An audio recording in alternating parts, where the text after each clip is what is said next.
Physics केडीजी channel में आप सभी लोगों का स्वागत है।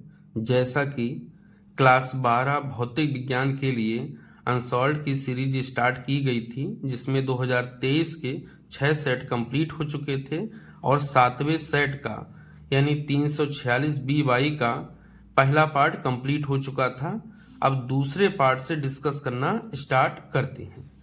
तो दूसरा सेट है 346 BY जाकर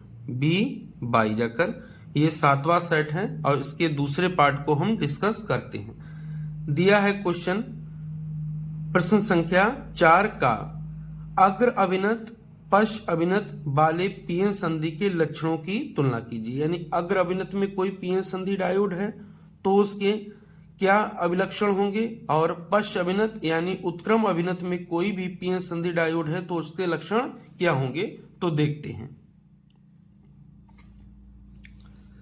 अग्र अभिनत में संधि डायोड का प्रतिरोध लगभग 50 से 100 ओम होता है। यानी प्रतिरोध ज्यादा नहीं होता है, प्रतिरोध ज्यादा नहीं होता तभी अग्र अभिनत में धारा प्रवाहित हो जाती है। तो ध्यान रखिए, अग्र अभिनत में संधि डायोड का प्रतिरोध लगभग 50 ओम से लेकर 100 ओम तक होता है, जबकि पश्च अभिनत में संधि डायोड का प्रतिरोध 10⁶ ओम की श्रेणी का होता है। अब इतना ज्यादा प्रतिरोध होता है तभी धारा नहीं बहती है, किसमें, पश्च अभिनत में जाकर। फिर ध्यान रखें, अग्र अभिनत में प्रतिरोध 50 से 100 ओम तक होता है, जबकि उत्क्रम अभिनत में प्रतिरोध यही 10⁶ ओम की श्रेणी का होता है जाकर। ये पहला अंतर हो गया है। दूसरा देखते हैं, अग्र अभिनत में अभिनत के लिए कम विभवांतर की आवश्यकता पड़ती है। विभवांतर कितना रहता है, कम रहता है अग्र अभिनत में जाकर। अग्र अभिनत विभवांतर जब कम रहता है, क्यों कम रहता है, क्योंकि प्रतिरोध कम होता है और कम विभवांतर में ही धारा प्रवाहित हो जाती है जाकर। जबकि पश्च अभिनत में उच्च विभवांतर की आवश्यकता होती। अब उच्च विभवांतर क्यों लगाते हैं, क्योंकि उच्च प्रतिरोध होता है तो थोड़ी बहुत धारा प्रवाहित होती है और फिर भी धारा प्रवाहित नहीं होती जाकर।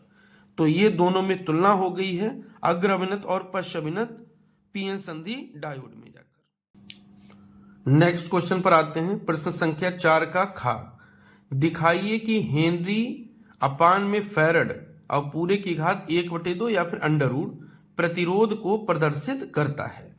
तो अंडर रूट लगाए हैं। हेनरी जो मात्रक होता है वो एल का होता है, यानी स्वप्रेरकत्व का होता है, तो यहां पर हम स्वप्रेरकत्व लिख दिए।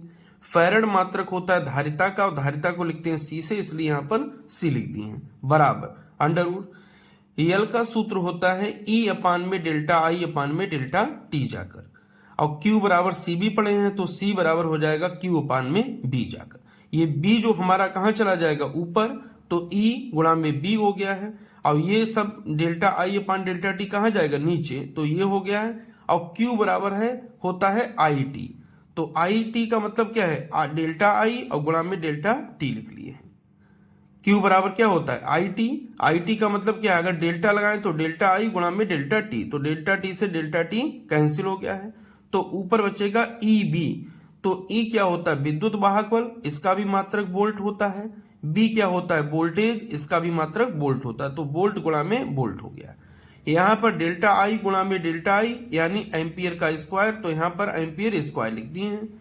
अंडर रूट हटाएंगे तो 2 वोल्ट लिखे हुए हैं, तो 2 की जगह क्या रह जाएगा, 1 वोल्ट। 2 एम्पियर है, 2 एम्पियर ये कितना हो जाएगा, 1 एम्पियर। वोल्ट मात्रक किसका होता है, बी का, तो यहाँ बी लिख दिए हैं। एम्पियर मात्रक किसका होता है, आई का, तो यहाँ पर आई लिख दिए। अब बी अपान आई जो होता है वो ओम के नियम से किसके बराबर होता है, आर के बराबर, तो यही यहाँ पर हो जाएगा अंडर रूट एल सी बराबर होता है आर, यानी अंडर रूट एल सी की जो विमा होगी वही आर के विमा के बराबर होगी जाकर सिद्ध हो जाता है। नेक्स्ट क्वेश्चन को देखते हैं। मोस्ट इंपॉर्टेंट क्वेश्चन है, किरचॉफ के नियम से जरूर आता है हर साल, तो इस एक डेरिवेशन को जरूर तैयार करें, बहुत आसान है। दिए गए परिपथ में प्रत्येक प्रतिरोध में धारा की गणना कीजिए। यानी प्रतिरोध हमारे पास कौन कौन से हैं, 1 2 3, इन तीनों प्रतिरोध में हमको किसका मान ज्ञात करना है, धारा के मान की गणना करनी है। 2 सेल दिए गए हैं, एक E2 है, ये 2 वोल्ट का है, यहां भी एक सेल लगा है, ये कितने वोल्ट का है, 1 वोल्ट का है। तो किरचॉफ का नियम कार्य तब करता है जब लूप बंद रहे, और बंद लूप में ही धारा प्रवाहित होती है, खुले लूप में धारा प्रवाहित नहीं होती। तो देख लेते हैं, एक लूप ये हो गया है, एक लूप ये हो गया, दो बंद लूप है, जाकर दोनों में दिशा मान लेते हैं। तो कोशिश ये करिए कि जो लूप में दिशा माना करें तो सेल के अकॉर्डिंग माना करें। जैसे सेल में इधर चलेंगे तो माइनस से प्लस होता है, तभी ई का मान किस में होता है, प्लस में, तो माइनस से प्लस वाले में ही धारा माना करिए, तो क्वेश्चन गलत होने के चांस नहीं रहते। और जो एक में धारा मान ले वैसी धारा दूसरे मान भी सकते हैं, नहीं भी मान सकते हैं, आपके ऊपर डिपेंड करता है। मान लेंगे तब भी ठीक है, नहीं मानेंगे तब भी ठीक है। तो यहाँ पर हम क्लॉकवाइज डायरेक्शन को माने हैं। तो देखते हैं, और एक बात है, इस डायरेक्शन में जो कुछ होगा जाके वो सब प्लस में होगा, जो इस डायरेक्शन में नहीं होगा वो किस में होगा, माइनस में होगा जाकर। अब देखिए, ये अगर हम इस प्रतिरोध में धारा देखें जाके, तो देखिए इसका भी 3 नीचे है और इसका भी नीचे है जाकर, तो ये प्लस में हो जाएगा जाकर, IR जाकर। इसके लिए आते हैं, इसमें देखिए धारा इधर जा रही है और हम भी इधर जा रहे हैं, तो इसमें भी प्लस होगा जाकर। इसमें आ जाते हैं, इधर से इधर देखिए माइनस से प्लस में आएंगे तो ये भी हमारा क्या होगा, प्लस का 2 वोल्ट होगा। तो देखते हैं, बंद पास 1 में KVL से यानी किरचॉफ वोल्टेज लॉ से हो जाएगा I। अब पहले वाले में देखते हैं, इसमें कौन सी I1 धारा है, प्रतिरोध कितना है 1 ओम, तो IR की तरह लिखना है हमको। तो ये I1 हो गया है, R कितना है 1, प्लस का चिन्ह लगाए हैं। I3 हम बताए थे ये इन दोनों की दिशाएं समान, तो ये भी प्लस में आएगा, तो प्लस लगा लिए हैं।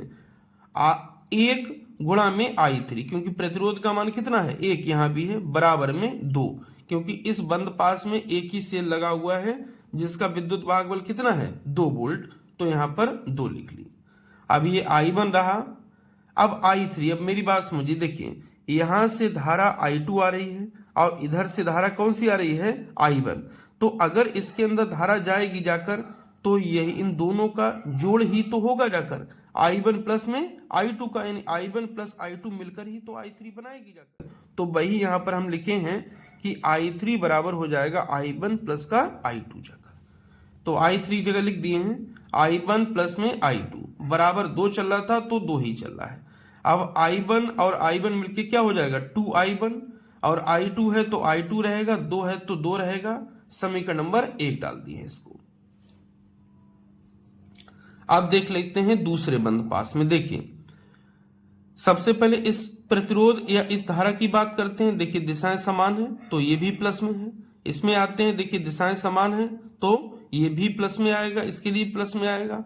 इस पर देख लेते हैं माइनस से प्लस की ओर, तो ऊपर से नीचे इसमें भी ऐसे ही चल रहे हैं हम, तो ये भी हमारा 1 वोल्ट किसमें रहेगा, प्लस में है। तो देख लेते हैं, बंद पास 2 में KVL से जाकर, अब बंद पास 2 में क्या हो जाएगा 1 गुणा में I2, क्योंकि I2 जिसमें धारा प्रवाहित हो रही है उसका प्रतिरोध कितना है 1 ओम जाकर। ऐसे 1 गुणा में I3 बराबर हो जाएगा 1 वोल्ट। तो ये I2 ऐसे ही रहेगा, I3 का मान अभी क्या बताए थे I1 प्लस में I2, ये एक ऐसे ही रहेगा जाकर। I1 ऐसा ही रहेगा, I2 और I2 मिलके कितना हो जाएगा 2I2, तो 2I2 ये 1 हो जाएगा। समीकरण नंबर 2 डाल। आप देखते हैं ये 2I1 प्लस I2 बराबर में 2 है। समीकरण 1 को 2 से गुणा कर देते, जब 2 से गुणा करेंगे 2 दूनी 4 हो जाएगा, यहाँ पर 2 हो जाएगा, यहाँ भी 2 दूनी 4 हो जाएगा। अब ये समीकरण 1 2 से गुणा करने के बाद बन गया है। इसके नीचे लिख लेते हैं समीकरण 2 को, I1 प्लस 2I2 बराबर में I। 2 से इसलिए गुणा करे थे, किसी एक का गुणांक आपको बराबर करना पड़ेगा, चाहे I1 का गुणांक बराबर कर लीजिए चाहे I2 का। तो जब से हम 2 से गुणा किए हैं जब, तो I2 के गुणांक बराबर हो गए, तो ये इनको जब घटाएंगे जाके तो ये कट जाएंगे और यहाँ पे बचेगा 4I1 में से I1 जाएगा तो कितना बचेगा 3I1, इधर 4 में से 1 जाएगा तो कितना बचेगा 3, यानी 3 से 3 कट जाएगा, तो I1 बराबर में आ जाएगा 1 एम्पीयर। इसी 1 एम्पीयर मान को चाहे आप समीकरण नंबर 1 में रख दीजिए चाहे समीकरण नंबर 2 में रख दीजिए। तो ये I1 का मान यहाँ पर हम समीकरण 2 में लगाते हैं। समीकरण 2 कौन सा है, I1 प्लस 2I2 बराबर में बन जाकर। तो देखिए समीकरण 2 में मान लगाएंगे तो I1 की जगह हम कितना रख दिए 1 प्लस 2I2 ऐसा रहने दीजिए, प्लस में 1 जाकर, प्लस में 1 जाकर, तो 1 से कट जाएगा जाकर, तो आ जाएगा 2I2 बराबर 0, तो I2 बराबर 0 एम्पियर, यानी I2 में कोई धारा प्रवाहित नहीं हो रही होगी। अब देखिए BC में प्रवाहित धारा कौन सी थी, I1, और I1 का मान आया है 1 एम्पियर। DC में प्रवाहित धारा थी I2 और I2 का मान आया है 0 एम्पियर। AC में प्रवाहित धारा कौन सी थी, I3, I3 का मान था क्या, I1 प्लस में I2, तो I1 का मान 1 है, I2 का मान 0 है, जब प्लस करेंगे तो आ जाएगा 1 एम्पियर जाकर। नेक्स्ट देखते हैं प्रश्न संख्या 4 का घ। अपमिश्रित अर्धचालक क्या होते हैं, यानी डोप्ड सेमीकंडक्टर क्या होते हैं। अर्धचालक की चालकता पर अपमिश्रण का ताप के प्रभाव को स्पष्ट कीजिए। सबसे पहले आता है कि अपमिश्रित अर्धचालक क्या होते हैं, तो देखते हैं। शुद्ध अर्धचालक की चालकता बहुत कम होती है। जब शुद्ध अर्धचालक में 5 या 3 संयोजकता वाला कोई अपद्रव्य या अशुद्धि मिला दी जाती है तो क्रिस्टल की चालकता काफी बढ़ जाती है। अशुद्धि मिलाने की जरूरत क्यों पड़ी, क्योंकि चालकता बढ़ानी थी हमको, तो चालकता बढ़ाने के लिए हम क्या कर दिए, उसमें अशुद्धि मिला दी है। कौन कौन सी मिला दी है, 3 संयोजकता या फिर 5 संयोजकता वाली। इस प्रकार के अशुद्ध क्रिस्टल को बाह्य अथवा अपमिश्रित अर्धचालक कहते हैं। यानी अपमिश्रित अर्धचालक एक ऐसा अर्धचालक होता है जिसमें 3 या 5 संयोजकता की कोई अशुद्धि मिला दी जाती है, फिर जो अर्धचालक बनता है उसी अर्धचालक को हम कहते हैं बाह्य या फिर अपमिश्रित अर्धचालक जाकर।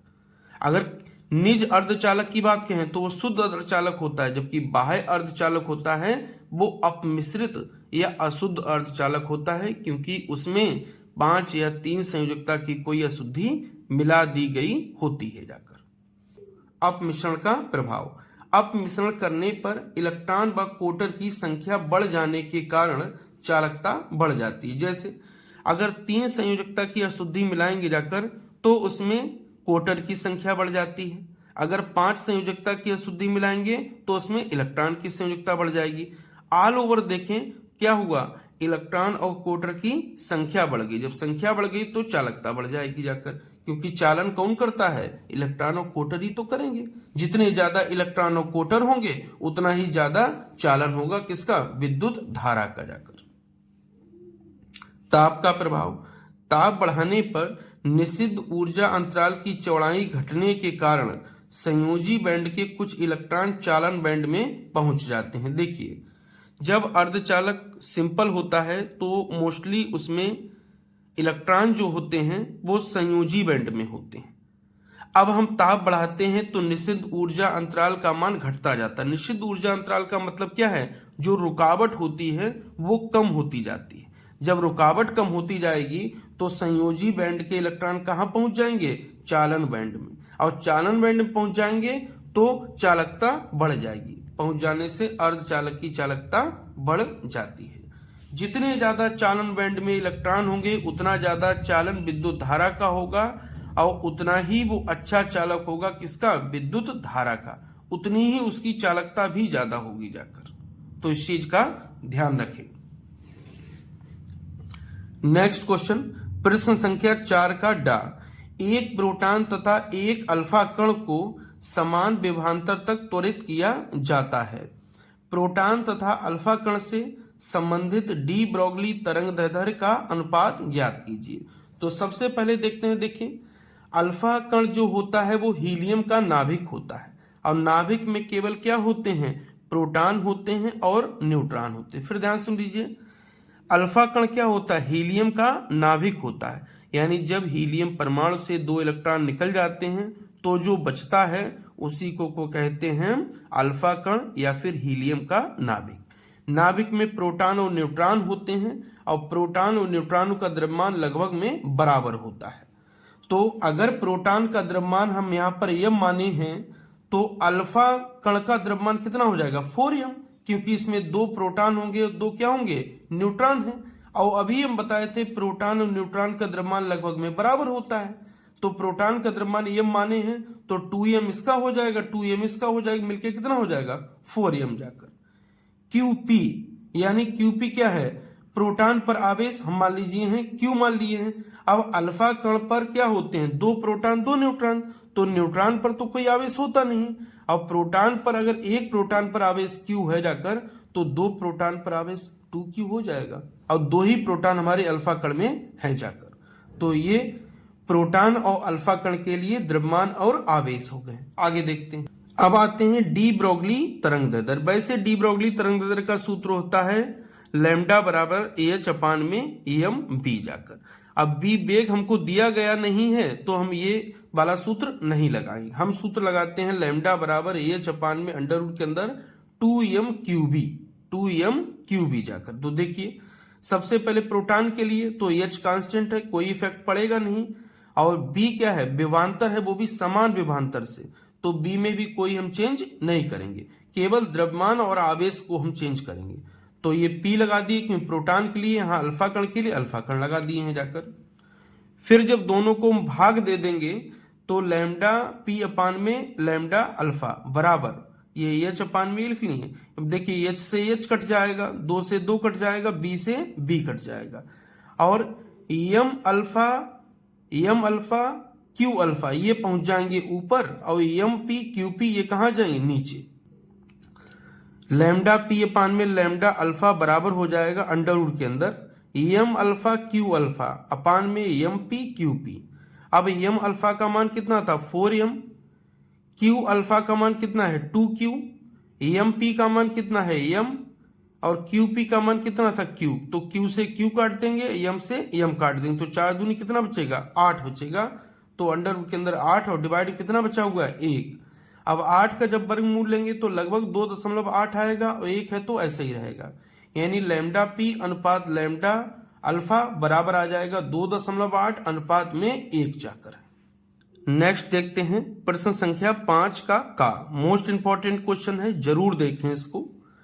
9I तथा 4I तीव्रता की 2 तरंगों की परिणामी तीव्रता ज्ञात करना है। यानी 2 तरंगे हैं, उनकी तीव्रता कितनी है, 9I है तथा 4I है, और उनकी परिणामी तीव्रता हमको ज्ञात करनी है जब तरंगे कला संबंध होती हैं और तरंगे कला असंबंध होती हैं। यानी जब दोनों तरंगे कला संबंध होंगी तब परिणामी तीव्रता बतानी है, और जब दोनों तरंगे कला असंबंध होंगी तब परिणामी तीव्रता हमको बतानी है। तो देखिए पहली तीव्रता कितनी दे रखी है, 9I, तो हम लिख लिए हैं I1 बराबर में 9I और I2 बराबर में 4I, ये दूसरी तीव्रता लिख ली है। देखते हैं जब स्रोत कला संबंध होते हैं तब तीव्रता का सूत्र होता है I बराबर I1 plus I2 plus 2 under root के अंदर I1 I2 होता है। तो I1 का मान 9I दिया है, I2 का मान 4I दिया है, प्लस में 2 रहा, यहाँ I1 और I2 का मान लगा दिए हैं। 9I 4I प्लस में 2 अंडर रूट के 9 चौक 36, और ये I की गुणा I स्क्वायर होगा, वर्गमूल ले लेंगे तो आ जाएगा 6I। अब देख लेते हैं, ये 9I, ये 4I और 6 दूनी 12I, सबको प्लस करने कितना आ जाएगा, 25I। ये टोटल तीव्रता तब है जब दोनों स्रोत कैसे हैं, कला संबंध है जाकर। जब दोनों स्रोत कैसे हैं, कला संबंध है जाकर। जब स्रोत कला असंबंध होते हैं तब अगर टोटल तीव्रता निकालनी होती तो हो जाता है I1 प्लस I2 जाकर। I1 का मान कितना है, 9I, I2 का मान कितना है, 4I, दोनों को जोड़ देंगे तो हो जाएगा 13I। यानी जब कला असंबंध स्रोत होंगे तो हम सिंपल जोड़ देते हैं उनका, यानी बीजगणितीय योग उनका हो जाता है, तो हो जाएगा I1 प्लस में I2। तो ये टोटल तीव्रता हमारी आ गई है कला असंबंध में, और ऊपर वाली ये तीव्रता आई थी कला संबंध के लिए। ये भी मोस्ट इंपॉर्टेंट है, जरूर देख लें। नेक्स्ट क्वेश्चन देखते हैं, प्रश्न संख्या 5 का दिया गया है हाइड्रोजन परमाणु के लिए ऊर्जा स्तर आरेख खींचिए। यानी हाइड्रोजन परमाणु के लिए ऊर्जा स्तर आरेख खींचना है।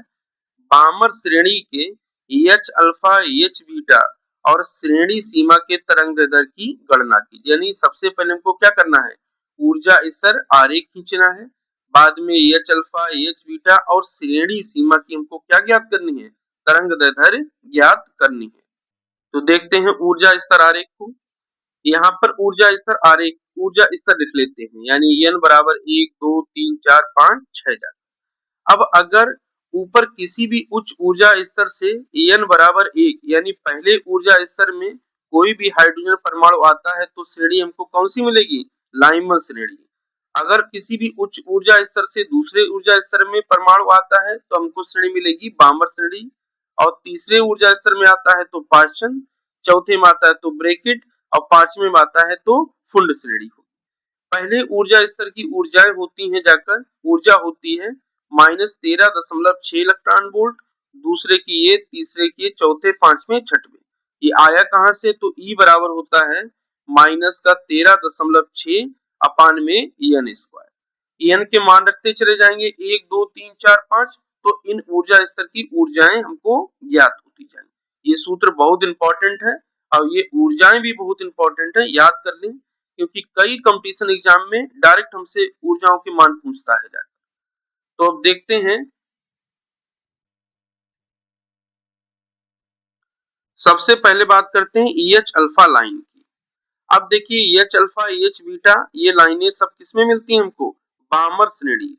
अब बामर श्रेणी हमको कब मिलेगी, जब इलेक्ट्रॉन या फिर हाइड्रोजन परमाणु कौन से कक्षा में आएगा, En बराबर 2 से आएगा। अब EH अल्फा लाइन कब मिलेगी, जब 2 में आएगा, कहां से आएगा, जाके 3 से आएगा जाकर। फिर ध्यान सुनिए, जब 3 से दूसरे में आएगा तो हमको EH अल्फा, जब 4 से दूसरे में आएगा तो EH बीटा, जब 5 से दूसरे में आएगा तो EH गामा मिलेगी। यानी अल्फा बीटा गामा 3 4 5 सबको आना किसमें है, दूसरे में, क्योंकि दूसरे में जब आएंगे तभी हमको कौन सी श्रेणी मिलेगी, बामर श्रेणी। और बामर श्रेणी में ही EH अल्फा और EH बीटा लाइन पाई जाती है। तो EH अल्फा लाइन के लिए En1 बराबर लिख लेते हैं 2, क्योंकि सबको 2 में आना है। अब आएगा कहां से, En2 बराबर हो गया है 3। ठीक, तरंग दैर्ध्य का सूत्र लगाते हैं, 1 लैम्डा बराबर में हो जाएगा R, 1 में N1 स्क्वायर माइनस का 1 में N2 स्क्वायर। बहुत महत्वपूर्ण सूत्र है, इसको जरूर याद कर लें। N1 होता है वो जिसमें आता है, तो आ किसमें रहा है, दूसरे में, तो 2 दूनी 4 हो गया। N2 होता है वो जहां से आ रहा होता है, कहां से आ रहा है, तीसरे से, तो 3 3 9 हो गया। आईसीएम ले लेंगे तो हो जाएगा R गुणा में 5/36 जाकर, सीधा करेंगे क्योंकि ये मान किसका चल रहा है, 1 लैम्डा का। जब लैम्डा का मान निकालेंगे तो यहाँ उल्टा हो जाएगा, तो लैम्डा बराबर हो जाएगा 36 अपान में 5 R जाकर है, बराबर 36 ये रहेगा, 5 ये रहेगा। R क्या है, रिडबर्ग नियतांक है, जिसका मान 1.097 गुणा 10 की घात 7 होता है। हल करेंगे तो आ जाएगा 65-63 एंगस्ट्रॉम, बिल्कुल करेक्ट आंसर है। यही ये अल्फा लाइन या बामर श्रेणी की पहली पहली रेखा की तरंग दैर्ध्य होती है जाकर, कितनी होती है, 65-63 एंगस्ट्रॉम जाकर। EH बीटा लाइन के लिए देख लेते हैं, En1 बराबर 2 हो जाएगा, 2 इसलिए क्योंकि 2 में आना है, आएगा कहां से, 4 से जाकर, तो हमको कौन सी लाइन मिलेगी, EH बीटा जाकर।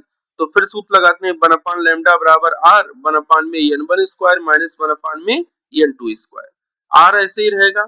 En1 वो कक्षा होती है जिसमें हाइड्रोजन परमाणु आता है, तो आ किसमें रहा है, दूसरे में, तो 2 दूनी 4 है। En2 वो कक्षा होती जहां से आता है, आ कहां से रहा, 4 से, तो यहाँ 4 चौक 16 हो जाएगा। एलसीएम लेंगे, हल करें तो आ जाएगा 3R अपान में 16।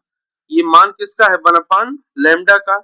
जब लैम्डा का मान निकालें तो इधर भी उल्टा करेंगे, तो इधर भी उल्टा करेंगे, तो लैम्डा बराबर हो जाएगा 16 अपान में 3R जाकर। 16 ऐसे ही रहेगा, 3 ऐसे ही रहेगा। R का मान 1.097 गुणा 10 की घात कितना हो जाएगा, 7। जब हल करेंगे जाकर तो आएगा 48-61 एंगस्ट्रॉम जाकर। यानी एच बीटा लाइन की तरंग दैर्ध्य कितनी होती है, 48-61 एंगस्ट्रॉम जाकर, और एच अल्फा लाइन की 63-65 एंगस्ट्रॉम जाकर। अब एच गामा की जो आएगी वो इससे भी कम आएगी। देखिए पहले ज्यादा तरंग दैर्ध्य थी और फिर उससे कम हो गई है जाकर। बामर श्रेणी की श्रेणी सीमा बहुत इंपॉर्टेंट है, कई बार डायरेक्ट क्वेश्चन इस पर आता है कि श्रेणी सीमा कहां पर है जाकर। तो देखिए बामर श्रेणी अगर हमको प्राप्त करना है तो परमाणु कहाँ आना चाहिए, n बराबर 2 में आना चाहिए। और अगर सीमा की बात करें तो सीमा की कोई फिक्स नहीं है जाकर, हो सकता है वो अनंत से आ जाए, हो सकता है 4 से आ जाए, हो सकता है 5 से आ जाए, हो सकता है 100 से आए, कोई ऊपर फिक्स नहीं होता जाकर। तो यानी n1 बराबर 2 हो जाएगा क्योंकि 2 में आना है, और n2 बराबर क्या हो जाएगा, अनंत हो जाएगा।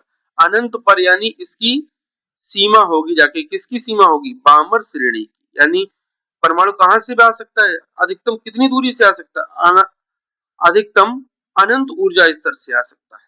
तो N2 बराबर अनंत, सबके मान लगाएंगे यहाँ पर, तो 1 अनंत होता है 0 जाकर है, तो यहाँ पर 0 माना गया है। तो हो जाएगा 1 लैम्डा बराबर r में 4, उल्टा करेंगे तो लैम्डा बराबर हो जाएगा 4/r, 4 ऐसे ही रहेगा, r का मान 1.097 गुणा 10 की घात में 7 हो जाएगा।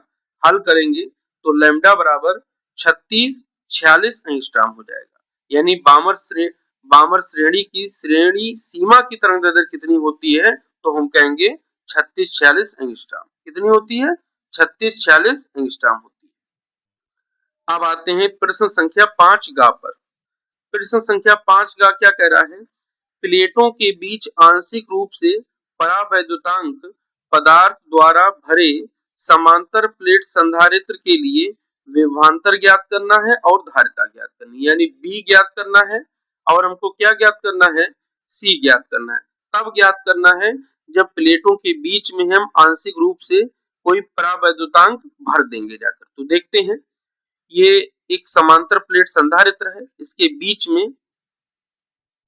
बीच में स्मॉल टी मोटाई की एक परावैद्युतांक की पट्टी रख दी है जाकर। प्लेटों के बीच की दूरी कितनी है, कैपिटल स्मॉल डी है जाकर। प्लेटों के बीच की दूरी कितनी है, स्मॉल डी है जाकर। देखते हैं, माना के परावैद्युतांक का एक परावैद्युत पदार्थ संधारित्र की प्लेटों के बीच आंशिक रूप से भरा है, जिसकी मोटाई कितनी है, स्मॉल टी है जाकर। वायु में विद्युत क्षेत्र की तीव्रता हम मान लिए हैं E1 और परावैद्युत पदार्थ में विद्युत क्षेत्र की तीव्रता कितनी मान लिए हैं, E2 मान लिए हैं। अब यहाँ से ध्यान से बहुत समझेंगे जाकर। देखिए, वायु में तीव्रता E1 माने हैं और परावैद्युत पदार्थ में कितनी माने हैं, E2 माने हैं। तो अगर हम कुल विभवांतर की बात करें तो लिखा जाएगा B बराबर में B1 प्लस में B2। B1 क्या है, वायु में जो जितनी दूरी है वहां पर विभवांतर है। B2 क्या है, इस प्लेट पर विभवांतर है। V2 क्या है, इस परावैद्युतांक प्लेट जो रखी है इसके सिरों के बीच में विभवांतर है। तो देखिए, E बराबर होता है B में L या फिर B में X कह सकते हैं। ठीक, तो यहां से अगर B का मान निकालेंगे जाकर तो हो जाएगा E गुणा में EL जाकर, यानी विद्युत क्षेत्र की तीव्रता और गुणा में क्या हो जाएगा, दूरी जाकर। गुणा में क्या हो जाएगा, दूरी।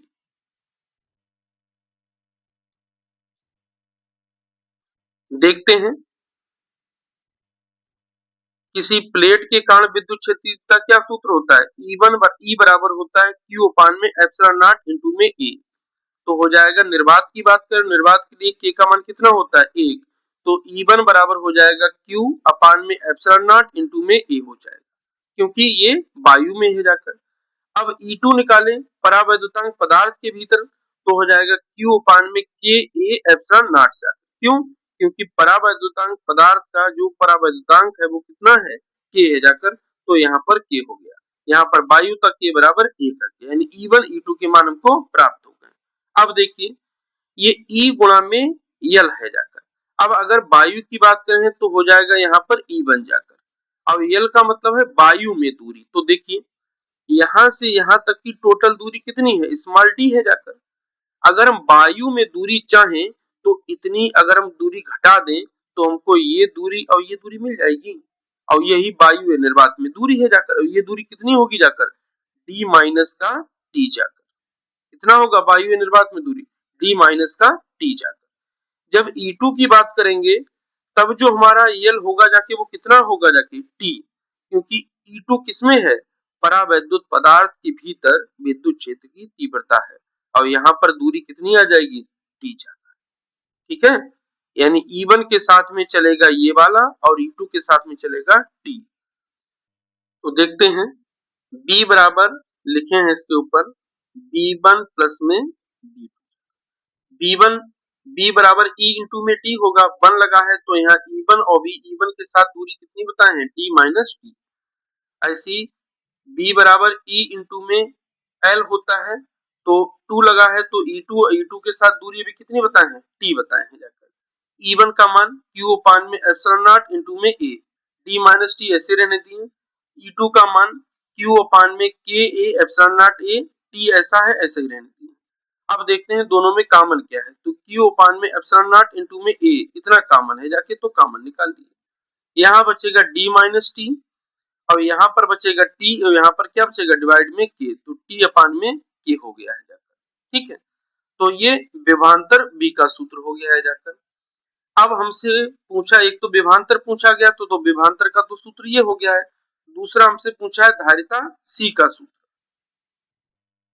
तो देखते हैं Q बराबर होता है CB, तो C बराबर हो जाएगा Q अपान में B। Q ऐसा ही रहेगा, B का मान जो अभी आया है रखेंगे Q अपान में epsilon not A, D minus का T, D माइनस का T, और ब्रैकेट में हो जाएगा T माइनस 1 अपान में K। यहाँ पर थोड़ा सा समझ लें, ये D ऐसा ही रहा था, और इस वाले टर्म में से हमने T कॉमन निकाल लिया था माइनस का, तो माइनस T था, तो यहाँ कितना बचेगा 1। अब यहाँ कॉमन निकल गया, तो यहाँ क्या आ जाएगा माइनस, तो यहाँ माइनस 1 अपान K हो जाएगा, 1 अपान K हो जाएगा। तो भाई यहाँ पर चल रहा है, तो Q से Q कट जाएगा, तो क्या बचेगा C बराबर एप्सिलॉन नॉट इंटू में A, और डिवाइड हो जाएगा जाकर D माइनस का T, और 1 माइनस का 1 अपान में K जाकर। ये कहां से आया, ये आया है, ये वाला कहां चला जाएगा ऊपर, तो वही यहाँ पर आया है। प्रश्न संख्या 5 का घ, दिए गए परिपथ में ज्ञात कीजिए प्रतिरोध का विभव, यानी प्रतिरोध होता है R और विभव का मतलब BR हमको ज्ञात करना है। परिपथ में धारा, धारा का मान किस मतलब क्या है, I का मान ज्ञात करना। देखिए, एक तो BR का मान ज्ञात करना है, दूसरा धारा I का मान ज्ञात करना है। अगला, प्रेरकत्व तथा संधारित्र के विभव के बीच में कलांतर यानी थीटा का मान ज्ञात करना है, या फिर फाई भी कह सकते हैं, और वो भी किसके बीच में, BL तथा BC के बीच में। देखिए BC क्या है, संधारित्र के सिरों के बीच विभवांतर है, BL क्या है जाकर, प्रेरकत्व के सिरों के बीच विभवांतर या विभव है जाकर, तो इन दोनों के बीच में हमको थीटा या फाई ज्ञात करना है, धारा I ज्ञात करना है, और BR यानी प्रतिरोध के सिरों के बीच में हमको क्या ज्ञात करना है, विभव ज्ञात करना है। इतनी चीजें हमको ज्ञात करनी है जाकर। एक परिपथ दिया है इसी क्वेश्चन में, तो देखिए ये लिखा हुआ है 400 ओम, और ओम मात्रक होता है प्रतिरोध R का, तो लिख लेते हैं कैपिटल R बराबर हमारा कितना दिया है, ये कैपिटल R हो गया है। आगे दिया है 180 वोल्ट,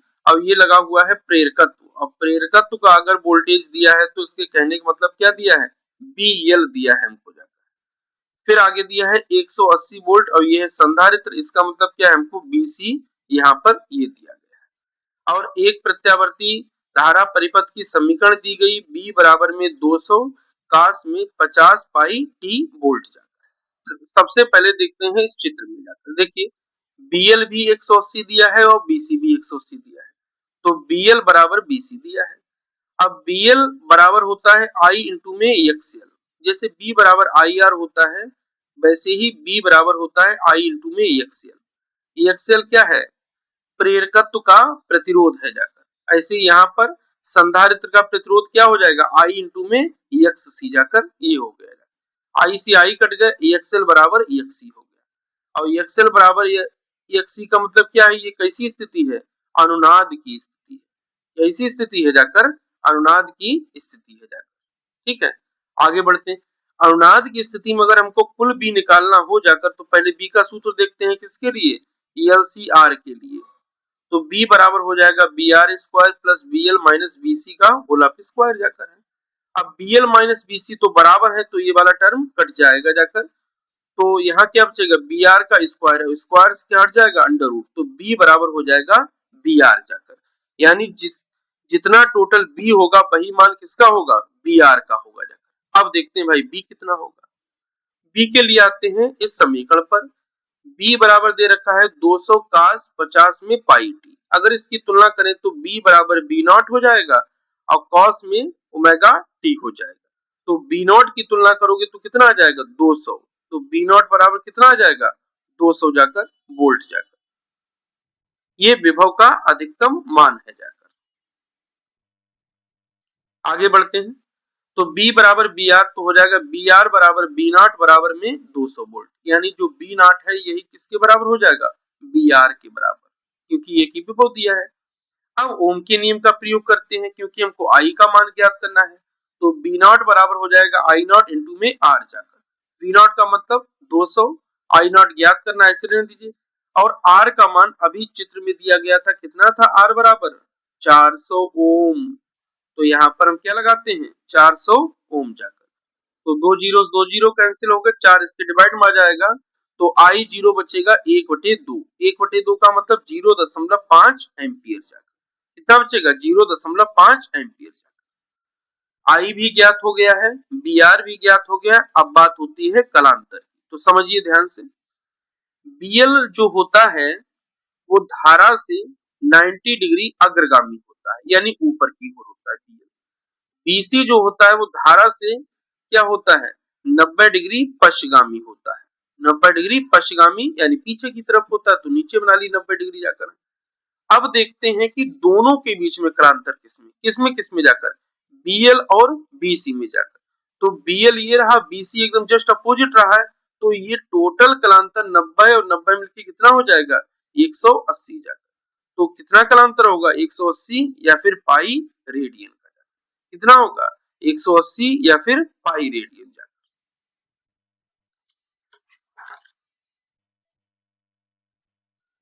नेक्स्ट क्वेश्चन को देखते हैं, प्रश्न संख्या 5 का डा, ये आपके आउट ऑफ सिलेबस में है, यानी अब एनसीईआरटी की किताबों से हटा दिया गया और ये आपकी बोर्ड परीक्षा में भी नहीं आएगा। अब देखते हैं प्रश्न संख्या 5 डा का अथवा वाला क्वेश्चन दिया गया है, विद्युत चुंबकीय प्रेरण क्या है, बहुत आसान क्वेश्चन है, इस पर आधारित दो युक्तियों के नाम, ये बहुत महत्वपूर्ण है, तो देख लेते हैं सबसे पहले विद्युत चुंबकीय प्रेरण क्या है। जब किसी कुंडली में प्रवाहित धारा को परिवर्तित किया जाता है तो फ्लक्स परिवर्तन के कारण विद्युत वाहक बल उत्पन्न हो जाता है, यानी किसी कुंडली में कोई धारा प्रवाहित हो रही है तो उसको हम चेंज करते हैं, जब चेंज करेंगे तो क्या होगा, फ्लक्स परिवर्तन होगा, और फ्लक्स परिवर्तन के कारण विद्युत वाहक बल उत्पन्न हो जाता है। विद्युत वाहक बल जब उत्पन्न हो जाएगा तो ओम के नियम से प्रेरित धारा भी बहने लगेगी, प्रेरित धारा बहने लगी तो इसी घटना को हम क्या कहते हैं, विद्युत चुंबकीय प्रेरण कहते हैं। फिर ध्यान से सुने,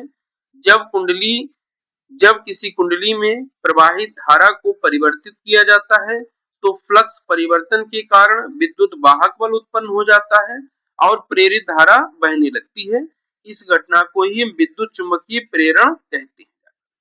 अब विद्युत चुंबकीय प्रेरण पर आधारित युक्तियों के नाम क्या क्या है, जनरेटर है, जनरेटर में भी दो कॉइल होती हैं, एक में धारा परिवर्तित होती है फ्लक्स परिवर्तन के कारण, दूसरे में विद्युत वाहक बल उत्पन्न हो जाता है, यही मोटर है, यही ट्रांसफार्मर में होता है और यही वायरलेस चार्जिंग में होता है। तो ये चारों एग्जाम्पल हैं किस पर, विद्युत चुंबकीय प्रेरण की घटना पर आधारित, याद रखें, नंबर 1 जनरेटर है, मोटर है, ट्रांसफार्मर है, वायरलेस है, चार्जिंग है जाकर। इसी के साथ इस सेट का दूसरा पार्ट भी एंड होता है, तीसरा पार्ट एंड होने के बाद 2025 के अनसॉल्व्ड स्टार्ट करेंगे। धन्यवाद।